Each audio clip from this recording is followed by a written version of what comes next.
Yes sir. Sir ನಮಸ್ತೆ, ವಿನಾಯಕ್ ಅಂತ, ಕಾಂಗ್ರೆಸ್ ಕಾರ್ಯಕರ್ತ.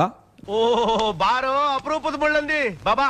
ನೀವು ಮಾತಾಡ್ತಾ ಹೇಳ್ತಿದ್ರಿ 4 ಜನ ಕೋಲ್ ಹಿಡ್ಕೊಂಡು ಹೋದ್ರೆ ಯಾಕ್ರಿ ಭಯ ಇವರಿಗೆ ಅಂತ. ಇವತ್ತು ಕೋಲ್ ಹಿಡ್ಕೊಂಡವ್ರು ನಾಳೆ ಗನ್ ಹಿಡ್ಕೊಳ್ಳಲ್ಲ ಅಂತ ಏನ್ ಗ್ಯಾರಂಟಿ? ಹೇಳಿದ ಸಮಯಕ್ಕೆ, ಹೇಳಿದ ಜಾಗಕ್ಕೆ, ಹೇಳಿದ ಸಮವಸ್ತ್ರದಲ್ಲಿ ಬಂದು ನಿಲ್ಲುವಂತ, ಏನ್ ಬೇಕಾದ್ರೂ ಮಾಡೋದಕ್ಕೆ ತಯಾರಾಗಿರುವಂತ ಒಂದು ಸಂಘಟನೆ. ನಾಳೆ ದಿನ ಯುದ್ಧದ ಸಂದರ್ಭದಲ್ಲಿ ಹೇಳಿದ್ರು ನಾವು 15 ದಿನ ಸಮಯ ಕೊಡಿ, ನಾವು ಯುದ್ಧಕ್ಕೆ ತಯಾರಾಗಿ ಬರ್ತೀವಿ ಅಂತ. ಬಾಹ್ಯ ಶಕ್ತಿಗಳ ವಿರುದ್ಧ ಹೋರಾಡೋದಕ್ಕೆ ತಯಾರಾಗಿರುವಂತ RSS ಆಂತರಿಕ ದಂಗೆಗೆ ಕಾರಣ ಆಗಲ್ಲ ಅಂತ ಏನ್ ಗ್ಯಾರಂಟಿ? ಯಾಕೆ ಅವರನ್ನ ರೆಸ್ಟ್ರಿಕ್ಟ್ ಮಾಡಬಾರ್ದು ಅಂತ ನಾನು ಕೇಳ್ತೀನಿ. ನನಗೆ ಎಷ್ಟು ಚೀಪ್ ಅನಿಸ್ಬಿಡ್ತು ಅಂದ್ರೆ, ಥೋ ನಿಮ್ಮ ಈ ತರದೆಲ್ಲ ಇದಾರೆ. ನಂಬಿಕೆ ಮೇಲೆ ಸೈನಿಕರ ಕೈಗೆ ವೆಪನ್ ಕೊಡೋದ್ರಿ? ನಾನು ಸೈನಿಕರ ಕೈಗೆ ಯಾವ ನಂಬಿಕೆ ಮೇಲೆ ವೆಪನ್ ಕೊಡೋದು? ಅವ್ರು ಟ್ರೈನ್ ಆಗಿರ್ತಾರೆ. ಇವರು ಪ್ಯಾರಲಲ್ ಆಗಿ ಲಕ್ಷಗಟ್ಟಲೆ ಜನ. ಒಂದ್ ನಿಮಿಷ ದಯವಿಟ್ಟು ಮಧ್ಯದಲ್ಲಿ ಮಾತಾಡ್ಬಿಡಿ. ಅವ್ರು ಕೇಳಿದ್ದು 15 ದಿವಸದಲ್ಲಿ ನಾವು ಯುದ್ಧಕ್ಕೆ ರೆಡಿ ಆಗ್ಬಿಡ್ತೀವಿ ಅನ್ನುವಂಥವ್ರು ನಾಳೆ ಆಂತರಿಕವಾಗಿ ಗಲಭೆ ಮಾಡುವುದಿಲ್ಲ ಅನ್ನೋದಕ್ಕೆ ಏನ್ ಗ್ಯಾರಂಟಿ ಅಂತಾರ ಅವರು?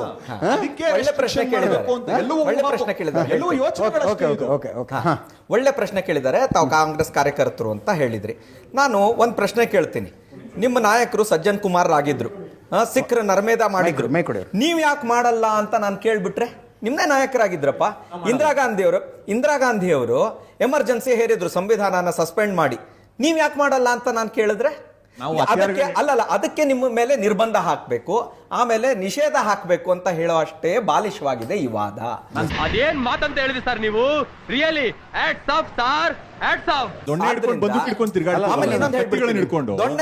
ಬಂದೂಕ್ ಹಿಡ್ಕೊಂಡು, ಇದು ಏನ್ ಸರ್ ಇದು? ಮನೆಯಲ್ಲಿ ಸೌಟ್ ಹಿಡ್ಕೊಂಡ್ಬಿಟ್ರೆ, ಮನೆಯಲ್ಲಿ ಇದು ತರಕಾರಿ ಹೆಚ್ಚಕ್ಕೆ ಚಾಕು ನನಗೆ ಹಾಕಲ್ಲ. ನನ್ನ ಪ್ರಶ್ನೆ ಹೆಣ್ಣಿನ ಸಮಾನತೆಗೆ ಕುರಿತಂತೆ ನಿಮ್ಮ ಮನುಸ್ಮೃತಿಯಲ್ಲಿ ಹೇಳ್ತಾರೆ, ಹೆಣ್ಣು ಒಂದು ಭೋಗದ ವಸ್ತು, ಮನೆಗಷ್ಟೇ ಸೀಮಿತವಾಗಿರ್ಬೇಕಂತ.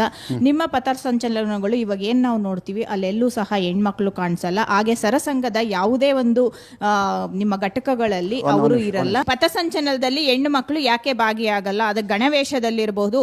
ಸಮಾನತೆ ಅನ್ನೋದನ್ನ ನೀವು ಯಾಕೆ ಹೆಣ್ಮಕ್ಳಿಗೆ ಕೊಟ್ಟಿಲ್ಲ RSS ಅಲ್ಲಿ? ಅಂದ್ರೆ ಸಂವಿಧಾನಬದ್ಧವಾಗಿ ಇಲ್ವಾ ನಿಮ್ಮ ಒಂದು ಸ್ಥಾನಮಾನ ಏನು? ಒಂದು ಒಳ್ಳೆ ಪ್ರಶ್ನೆ ಕೇಳಿದ್ದಾರೆ. ಆದರೆ ಇದು ಪೂರ್ವಾಗ್ರಹದಿಂದ ಕೂಡಿದೆ ಅಂತ ನನಗನ್ಸುತ್ತೆ. ನಮ್ಮ ಸಂಘಟನೆಗೆ ಬನ್ನಿ, ನೀವು ನೋಡಿ ಹೆಣ್ಣಿನ ಸ್ಥಾನಮಾನ ಏನಿದೆ ಅನ್ನೋದು ನಿಮಗೆ ಸ್ಪಷ್ಟ ಆಗುತ್ತೆ. ನೋಡಿ, ರಾಷ್ಟ್ರ ಸೇವಿಕಾ ಸಮಿತಿ ಅಂತಾನು ನಮ್ಮ ಪರಿವಾರದ್ದೇ ಸಂಘಟನೆ ಇದೆ, ಆಯಿತಾ? ಆಮೇಲೆ ಯೂನಿಫಾರ್ಮು ಅಂತ ನೀವು ಹೇಳ್ತಾ ಇದ್ದೀರಾ ಅಲ್ವಾ? ಬೇರೆ ಬೇರೆ ಯೂನಿಫಾರ್ಮ್ಸು ಇರುತ್ತೆ ಅಲ್ವಾ?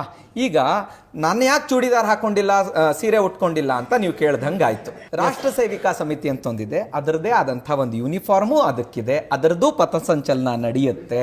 ನೀವು ಬಂದು ನೋಡಿ, ನೀವು ಭಾಗವಹಿಸಿ, ಸಂತೋಷವಾಗಿ ಬನ್ನಿ. ಮತ್ತು ಈ ಪಥಸಂಚಲನದಲ್ಲೂ ನೀವು ಪಥಸಂಚಲನ ಟಿವಿಲಿ ನೋಡ್ತಾ ಇದ್ದೀರಮ್ಮ, ನೀವು ಪಥಸಂಚಲನ ಆಕ್ಚುಯಲ್ ಬಂದು ನೋಡಿ.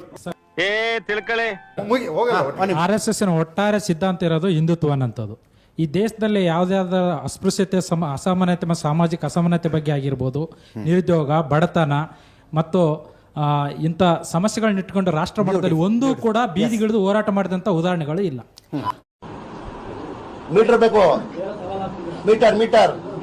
ಇದನ್ನೇ ಸಾಮಾಜಿಕ ಪಿಡುಗುಗಳ ವಿಷಯದಲ್ಲಿ ಹೇಳ್ಬಿಡ್ತೀನಿ. ಏನ್ ಮಾಡ್ತಾ ಇದೀವಿ ನೋಡಿ, ಒಂದು ಸಮಸ್ಯೆನ ಬಗೆಹರಿಸೋದಕ್ಕೆ ನಾನಾ ರೀತಿಯಾದಂತಹ ಒಂದೊಂದು ಅಪ್ರೋಚಸ್ ಇರುತ್ತೆ, ಆಯ್ತಾ? ಹೋಮಿಯೋಪತಿದೊಂದಿರುತ್ತೆ, ಆಯುರ್ವೇದದೊಂದಿರುತ್ತೆ, ಅಲೋಪತಿದೊಂದಿರುತ್ತೆ. ನಿಮ್ಮ ಅಂದ್ರೆ ಯಾರಿಗಾದ್ರೂ ಹೋರಾಟ ಮಾಡಬೇಕು, ರಸ್ತೆಗಿಳಿಬೇಕು, ಗಲಾಟೆ ಮಾಡಬೇಕು, ಖಂಡಿತ ಅದು ಸ್ವಾಗತಾರ್ಹ. ಈಗ ಅವ್ರವ್ರಿಗೆ ಅನುಕೂಲ ಆಗಿರುವಂತಹ, ಅವ್ರವರಿಗೆ ಹೊಂದಿಕೆ ಆಗಿರುವಂತಹ ಒಂದೊಂದು ಇದನ್ನ ಮಾಡ್ತಾರೆ, ಅಂದ್ರೆ ಪ್ರತಿಕ್ರಿಯೆಗಳನ್ನ ಅದಕ್ಕೆ ನೀಡಿಸ್ತಾರೆ. ನಮ್ಮ ಶಾಖೆಗೆ ಬನ್ನಿ, ನಮ್ಮ ಕ್ಯಾಂಪಿಗೆ ಬನ್ನಿ, ಯಾರು ಯಾವತ್ತೂ ಜಾತಿನ ಕೇಳಲ್ಲ, ಎಲ್ಲರೂ ಸಮಾನವಾಗಿ. ಒಂದ್ ನಿಮಿಷ ಹೇಳ್ಬಿಡ್ತೀನಿ, ಎಲ್ಲರೂ ನಿಮಿಷ ಸರ್, ನಿಮಗ್ ಬೇಕಾಗಿರೋ ಉತ್ತರ ನಾನು ಕೊಡ್ಲಿಕ್ಕೆ ಆಗಲ್ಲ, ನನಗ ಗೊತ್ತಿರೋ ಉತ್ತರ ನಾನು ಕೊಡ್ತಾ ಇದ್ದೀನಿ. ಉತ್ತರ ಕೇಳಿ. ನಮ್ಮ ಶಾಖೆನಲ್ಲಿ, ನಮ್ಮ ಕ್ಯಾಂಪ್ಗಳಲ್ಲಿ ಎಲ್ಲರೂ ಒಟ್ಟಿಗೆ ಕೂತು ಊಟ ಮಾಡ್ತೀವಿ, ಎಲ್ಲರೂ ಒಟ್ಟಿಗೆ ಕೂತು ಅಡಿಗೆ ಮಾಡ್ತೀವಿ, ಎಲ್ಲರೂ ಒಟ್ಟಿಗೆ ಕೂತು ಬಾತ್ರೂಮು, ಹಾಲು ಎಲ್ಲವನ್ನೂ ಕ್ಲೀನ್ ಮಾಡ್ತೀವಿ. ಶಾಖೆನಲ್ಲಿ ಪರಸ್ಪರ ಕೈ ಹಿಡ್ಕೊಂಡು ಕುಣಿದು ಎಲ್ಲರ ಮನೆಗಳಿಗೂ ಹೋಗ್ತೀವಿ, ಎಲ್ಲರ ಮನೆಗಳಲ್ಲೂ ಊಟ ಮಾಡ್ತೀವಿ, ನಾವು ಜೊತೆಗಿರ್ತೀವಿ. ಬನ್ನಿ, ನಮ್ಮ ಶಾಖೆಗೆ ಬಂದು ನೋಡಿ. ನೀವು ಬನ್ನಿ, ನಿಮ್ಮ ಮನೆಗೆ ನಾನು ಬರ್ತೀನಿ, ನಮ್ಮ ಮನೆಗೆ ನೀವು ಬನ್ನಿ, ಅನುಭವದಿಂದ ಕಲಿಯೋಣ. ಯಾರೋ ಹೇಳಿದ್ದಾರೆ, ಯಾರೋ ಏನೋ ಮಾಡಿದ್ದಾರೆ ನಂಬಬೇಡಿ. ನಂಬಿಕೆ ಬೇಕಾ? ನಮ್ಮ ಹತ್ರ ನಮ್ಮ ಮನೆಗೆ ಬಾಪ್ಪ, ನೀ ನಮ್ಮ ಮನೆಗೆ ಬಾಪ್ಪ, ನಾನು ಊಟಕ್ಕೆ ಹಾಕ್ತೀನಿ, ನಿಮ್ಮ ಮನೆಗೆ ನಾ ಬರ್ತೀನಿ, ಬರೀ ನಮ್ಮ ಮನೆಗಲ್ಲ, ನಾನು ನಿಮ್ಮ ಮನೆಗೆ ಬರ್ತೀನಿ. ಸಂಘದ ಯಾವುದೇ ಸ್ವಯಂ ಸೇವಕ ಪ್ರಚಾರಕ್ಕೂ ಏನೇ ಇದಿರಲಿ, ಯಾರನ್ನು ಜಾತಿ ಕೇಳಲ್ಲ, ಈ ಜಾತಿಯವರ ಆ ಜಾತಿಯವರ ಅಂತ ಹೇಳಿ ಮನೆಗೆ ಹೋಗ್ಬೇಕಾ ಬೇಡವಾ ಊಟ ಮಾಡ ಯಾವ ಭೇದ ಭಾವನೂ ಮಾಡಲ್ಲ. ಹಲೋ ಏಸುಸ್ಮಿ ಕೇಳಿಸ್ಕೋ.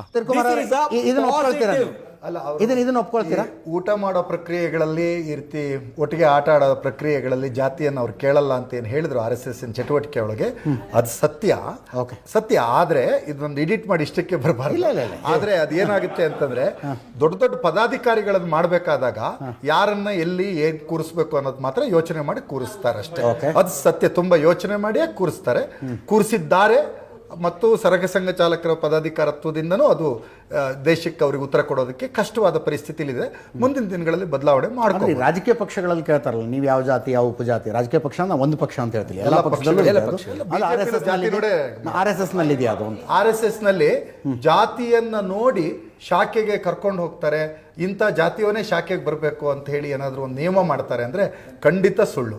ಕಾಲಾಳುಗಳನ್ನ ನಿರ್ಮಾಣ ಮಾಡೋ ಸಂದರ್ಭದಲ್ಲಿ ಎಲ್ಲರನ್ನೂ ತಗೊಳ್ತಾರೆ. ಹುರಿಯಾಳುಗಳನ್ನ ನಿರ್ಮಾಣ ಮಾಡೋ ಸಂದರ್ಭದಲ್ಲಿ ಕೆಲವರನ್ನು ಮಾಡ್ತಾರೆ. ನೇತಾರರನ್ನು ತಗೊಂಡೋಗಿ ಕೂರಿಸೋದಕ್ಕೆ ಯಾರನ್ನು ಕೂರಿಸ್ಬೇಕು ಅವರನ್ನೇ ಕೂರಿಸ್ತಾರೆ. ಇದು ಸತ್ಯ.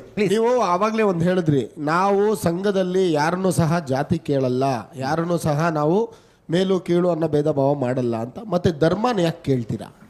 ನೋಡಿ, ಧರ್ಮ ಯಾಕೆ ಮ್ಯಾಟರ್ ಆಗುತ್ತೆ? That's a question. ಎಸ್, ಧರ್ಮ ಅಂದ್ರೆ ಧರ್ಮದ ಬೇರೆ ಇದೆ, ಮತ ಅಂತ ಇಟ್ಕೊಳ್ಳೋಣ. ಧರ್ಮ ಅಂತಂದ್ರೆ ಈಗ ಆವಾಗಲೇ ಸುಧೀರ್ ಅವರು ಹೇಳಿದ್ರು, ಇದು ನಿನ್ನ ಧರ್ಮನೇನಪ್ಪ, ಇದು ನನ್ನ ಧರ್ಮನೇನಪ್ಪ ಅಂತ. ಅದು ಬೇಡ. ರಿಲಿಜಿಯನ್ ಅಂತ ಇಟ್ಕೊಳ್ಳೋಣ. S, religion. ಸಂಘದಲ್ಲಿ ರಿಲಿಜಿಯನ್ ಕೂಡ ನೋಡಲ್ಲ. ಓಕೆ, ಆಯ್ತಾ? ಯಾರೋ ಮೊಹಮ್ಮದ್ ಅಹಮದ್ ಅನ್ನೋ ನಾಳೆ ಶಾಖೆಗೆ ಬಂದ್ರೆ ನನ್ನ ಶಾಖೆಗೆ ಬರ್ತಿದ್ರು ಸರ್. ಒಂದ್ ನಿಮಿಷ ಹೇಳ್ತೀನಿ.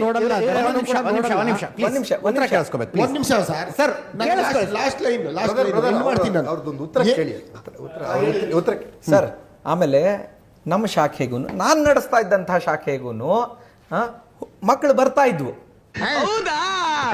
ಗೊತ್ತಾಯ್ತಲ್ವಾ? ಈ ಜಾತಿ ಆ ಜಾತಿ ನಾವು ಯಾರನ್ನೂ ಕೇಳಲ್ಲ, ಮತಾನೂ ಕೇಳಲ್ಲ, ರಿಲಿಜಿಯನ್ನೂ ಕೇಳಲ್ಲ. ಎಲ್ಲರೂ ಬನ್ನಿ ಅಂತಂತೀವಿ. ಈ ದೇಶದಲ್ಲಿ ಹುಟ್ಟಿರುವಂತಹ ಎಲ್ಲ ಮಕ್ಕಳು ನಮ್ಮ ಸಂಘಟನೆಗೆ ಬನ್ನಿ ಅಂತ ಅಂತೀವಿ. ಒಂದು ಸಾಲನ್ನ ನೀವು ಗಮನಿಸಿಲ್ಲ ಅನ್ಸುತ್ತೆ. ಮುಗ್ಧ ಮಕ್ಕಳನ್ನು ಸಹ RSS ಪಥಸಂಚಲನದಲ್ಲಿ ಬಳಸ್ಕೋತಾ ಇದ್ದಾರೆ ಅಂತ ಬರ್ದಿದ್ದಾರೆ. ಲೆಟರ್ ಬೇಕಾದ್ರೆ ಓದ್ ನೋಡಿ ನೀವು. ಅದೇ ರೀತಿ ನಮಗೆ ಮನಸ್ಸಿಗೆ ಎಷ್ಟು ಬೇಜಾರಾಗುತ್ತೆ ಅಂದ್ರೆ, ಆ ಮುಗ್ಧ ಮಕ್ಕಳುಗಳು, ಆಟ ಆಡೋ ಮಕ್ಕಳುಗಳು, ಹಾಲು ಅಂದ್ರೆ ಏನು, ವಿಷ ಅಂದ್ರೆ ಏನು ಅಂತ ಗೊತ್ತಿಲ್ದಿರೋ ಮಕ್ಕಳುಗಳು, ಅದು ಮುಸ್ಲಿಂ ಮಕ್ಕಳಾಗಿರ್ಬೋದು, ಹಿಂದೂ ಮಕ್ಕಳಾಗಿರ್ಬೋದು, ಸಿಖ್ ಮಕ್ಕಳಾಗಿರ್ಬೋದು, ಜೈನ್ ಮಕ್ಕಳಾಗಿರ್ಬೋದು, ಯಾರಾಗಿರ್ಬೋದು, ಆ ಮಕ್ಕಳನ್ನು ಸಹ ಪಥಸಂಚಲನದಲ್ಲಿ ಕರ್ಕೊಂಡು ಹೋಗುವಂತ ಒಂದು ದರ್ದಿತ್ತ. ಯಾಕೆ ಕರ್ಕೊಂಡು ಹೋದ್ರಿ ಆ ಮಕ್ಕಳನ್ನ? ಒಂದು ನಿಮಿಷ ಹೇಳ್ಬಿಟ್ಟು, ನಾನು ನನ್ನ ಮಗನ್ನ, ನನ್ನ ಮಗಳನ್ನು ದೇವಸ್ಥಾನಕ್ಕೆ ಕರ್ಕೊಂಡು ಹೋಗ್ತೀನಿ, ಯಾವುದೋ ಸೈನ್ಸ್ ಎಕ್ಸಿಬಿಷನ್ಗೆ ಕರ್ಕೊಂಡು ಹೋಗ್ತೀನಿ, ಒಂದು ಒಳ್ಳೆ ಶಾಲೆಗೆ ಕರ್ಕೊಂಡು ಹೋಗ್ತೀನಿ, ನನಗೆ ಚೆನ್ನಾಗಿದೆ ಅಂತ ಅನ್ಸಿರುವಂಥ ಒಂದು ಸಂಘಟನೆಗೂ ಕರ್ಕೊಂಡು ಹೋಗ್ತೀನಿ. ನಿರ್ಬಂಧ ಯಾಕೆ ಬೇಕು ಸರ್? ಇಷ್ಟೇ ಕೇಳ್ತಾ ಇರೋದು. ನಿಮ್ಮ ಪೂರ್ವಾಗ್ರಹ ಏನಿದೆ? ಅಲ್ಲಿ ಕರ್ಕೊಂಡು ಹೋಗ್ಬಿಟ್ರೆ ಹಾಳಾಗ್ಬಿಡ್ಬೋದಲ್ವಾ ಅನ್ನೋ ಪೂರ್ವಾಗ್ರಹದಿಂದ ಮಾತಾಡ್ತಾ ಇದ್ದೀರಿ. ಆ ಪೂರ್ವಾಗ್ರಹ ಇಟ್ಕೊಳ್ಬೇಡಿ. ನಮಗೆ ಯಾವುದು ನಮ್ಮ ಮಕ್ಕಳು ಹೋಗಬೇಕು ಅಂತ ಅನ್ಸುತ್ತೋ ಅದನ್ನು ನಾವು ಕರ್ಕೊಂಡು ಹೋಗ್ತೀವಿ. ತಂದೆ ತಾಯಿಗಳು ಇದಕ್ಕೆ ಹೋಗ್ಲಿ ಅಂತ ಹೇಳ್ತಾರೆ, ಅವ್ರಿಗೆ ಗೊತ್ತಿದೆ ಅಲ್ವಾ? ಈಗ ಈ ಶಾಲೆಗೆ ಹೋಗ ಮಕ್ಕಳಿಗೆ ಬುದ್ಧಿ ಬಂದ ಮೇಲೆ ಯಾವ ಶಾಲೆ ಅಂತ ಚೂಸ್ ಮಾಡೋಕ್ಕಾಗತ್ತಾ ಸ್ವಾಮಿ? ಧನ್ಯವಾದ ಇಬ್ಬರು ಕೂಡ. It was wonderful having you. ಬಹಳ ಅದ್ಭುತವಾದ ಚರ್ಚೆ ಆಯಿತು. ನಿಮಗೂ ಅಷ್ಟೇ.